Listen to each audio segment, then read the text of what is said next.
The race is on for companies to gain a strong foothold in emerging countries that have growing appetites for snack foods and beverages.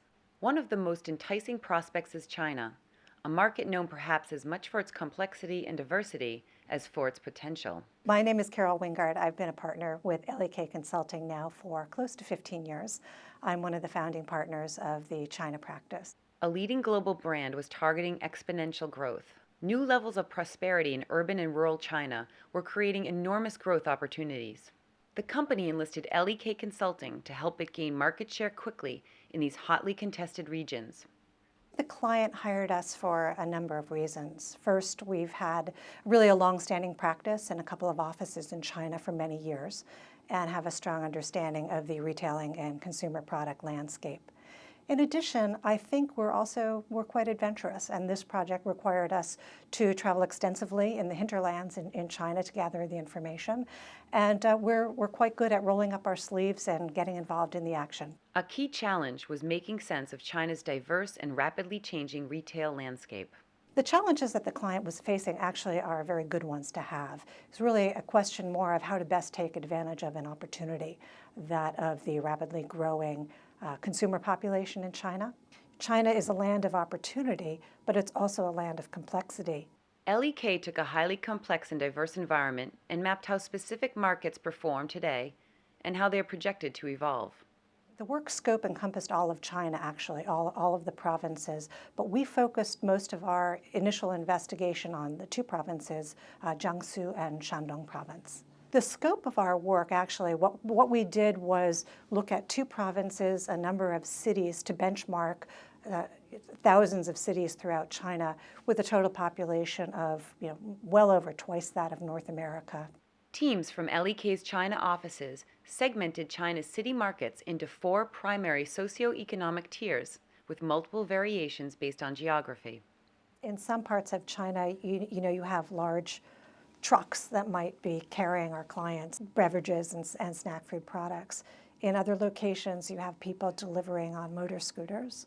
In some locations on ox carts. It just depends on adapting to the local requirements. LEK created an easy-to-use market channel optimization application that the client's field employees use to help evaluate and prioritize new markets. One of the key issues is at what point are consumers ready for, say, certain snack food products? Only at a certain level of income or sort of retailer availability do people start eating snack foods. And once they're at that level, what kind do they eat? What do they prefer? What kinds of brands do they prefer?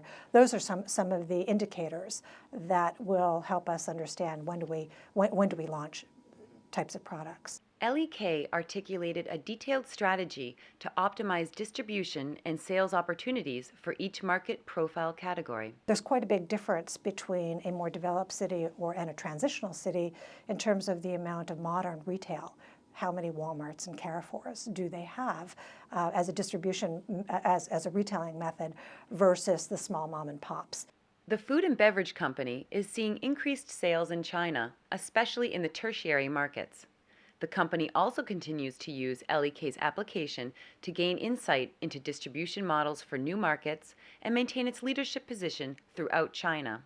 We gathered the insight from the marketplace to create tools for our client to use in terms not only of strategy development, but in terms of practical day-to-day managerial involvement.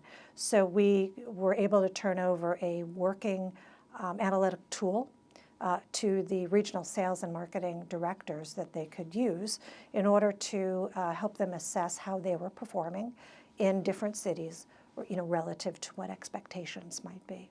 The client was extremely satisfied with both the strategic framework that we were able to give them as sort of illuminating the changing nature of their go-to-market points around China, as well as this very practical tool that they continue to use in modified form today. They've seen their sales grow exponentially, and we like to think that we're a good contributory to that result.